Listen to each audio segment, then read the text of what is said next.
Takže přátelé, kamarádi, dobré ráno. Já jsem DJ Jaronek a cože to dělám? Jo, tohle je daily vlog a daily vlogu bude asi víc, protože jsem zjistil, že jsem strašně neefektivní člověk, že jim buď blbě, nebo dělám něco, co bych dělat nechtěl a prostě jsem strašně neefektivní v práci na portále či čímkoliv jiným. Tak doufám, že když budu dělat tyhle daily vlogy a budu prostě většinou věcí dokumentovat, takže mě to dokope být efektivní. Aktuálně je 7:30, pardon, 8:30, vlastně jo, 8:30 ráno v pátek, pak mám krásný světlo. Já jsem právě vstal a osprchovat se chtěl, protože mám vlasy takový, jaký mám a dneska začínáme 24-hodinový livestream, což je vlastně důvod, protože dneska první daily vlog nebude tak 100% daily vlog. Protože první daily vlog hnedka bude ze 2 dní, protože jak si když dělám livestream, tak nestihnu ještě přitom stříhat daily vlog. Tady nějak záběr z toho asi udělám, ale no. Nesídu to se střihnout určitě. Já to chci dát každý den maximálně právě jednou za 2 dny, když bude něco nebo nebudu stíhat. Ty rány to ty mě serou. No nic, já se jdu naskýdat. Když si ještě něco udělat s těmi vlasama, to já nevím, mě na tom streamu někdo viděl a vypadám jako kretén, to se mi prostě nelíbí. No, se asi nezmění, no ale co už. A že na livestream, jinak jsem viděl strašně pozitivní ohlasy na tu pozvánku, kterou jsem udělal, která je dle mě absolutní chujovina. A absolutní kardavina, absolutní kreténská věc, což hodně jsem si nic horšího neudělal. Prostě mi doslova hráblo, když jsem šel dělat pozvánku, tyhle, tady je bordel. A strašně moc lidem se to líbí, jo, takže nevím, co k tomu říct. A já jsem napovat. A jdeme ten livestream, takže se uvidíme asi potom, jak se přihlásím s lepšími vlasama a pak se přihlásím těsně předtím, než budeme dělat livestream.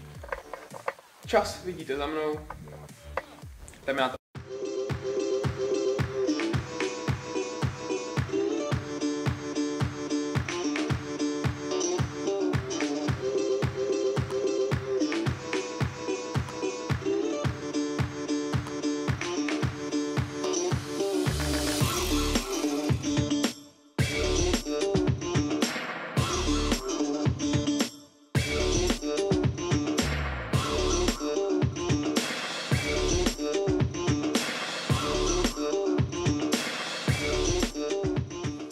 Našich 24 hodin.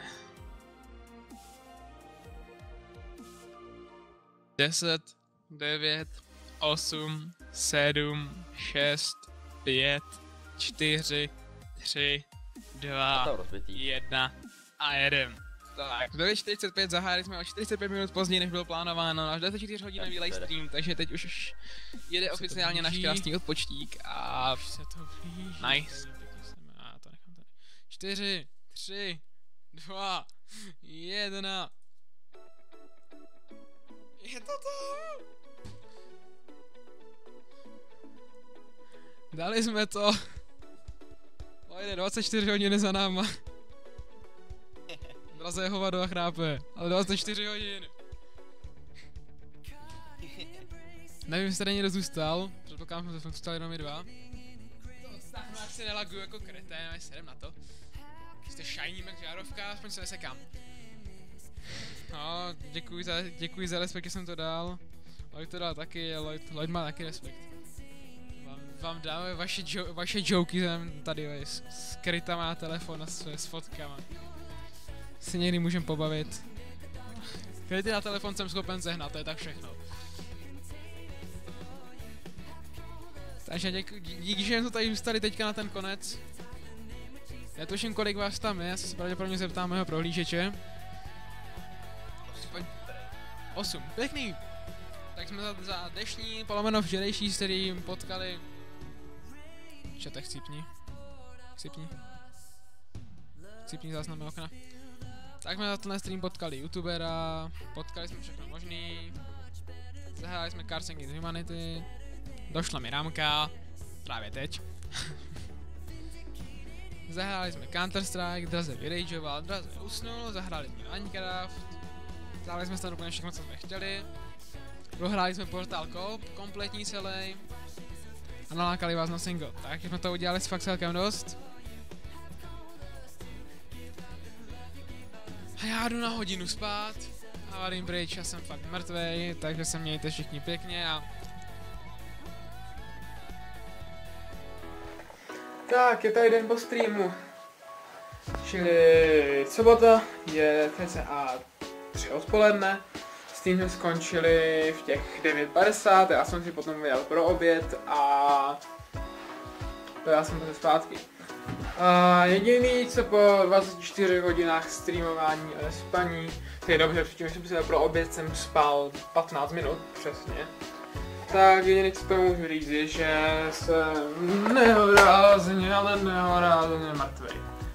Takže z dneška už mám v plánu jenom dělat domácí práce, čili uklidit nějaký okna, co jsem s tím, že udělám. A dost možná se střídám tenhle videoblog, což bych asi měl. Tak o čem bych chtěl mluvit v tomhle videoblogu a ano, budu mluvit v posteli, protože to je pro mě nejpříjemnější místo na podlom streamu. Dobře. První je poděkování týmovi, který si říká Joe Nemo, tady máte jeho avatary, který náhodou říká nějak špatně, on chce trochu důležitější, který nás je to jako random navštívil na streamu z práce, jako youtuber, který má 13 000 odběratelů, teda těsně do 14. Já mám teď někam to číslo, abych nekecal. Každopádně tenhle člověk 14 co vím našel v práci, díval se na nás v práci, na náš livestream, tedy z portálu Dvojky. Z kópu, který jsme na streamu dohráli, ten záznam kus určitě vydáme, protože ten portál dva kompletní koop stojí za to, dohráli jsme ho celý jeden zátah.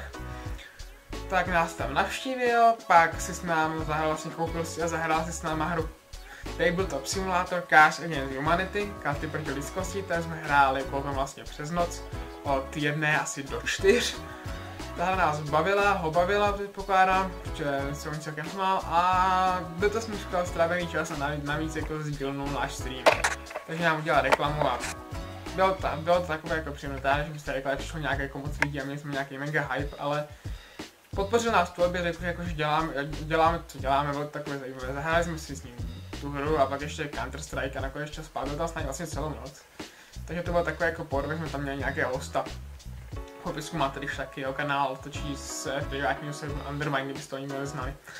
A to je asi jedna věc, co bych chtěl mluvit ohledně toho streamu dál, teda jestli můžu nějak shrnout ten stream, tady máte pár prostředků, ale i tak. Každopádně byl to jako super stream, užil jsem si to, většinou času jsem byl úplně energeticky v pohodě. Na konci jsem už jako celkem dostí umíral, dneska ráno vlastně. Draze odpadnul někdy 5:30, to teda vystřihnul, ale byla tam jako už trošku hádka, že Draze chtěl jít strašně spát, tak až to na mě.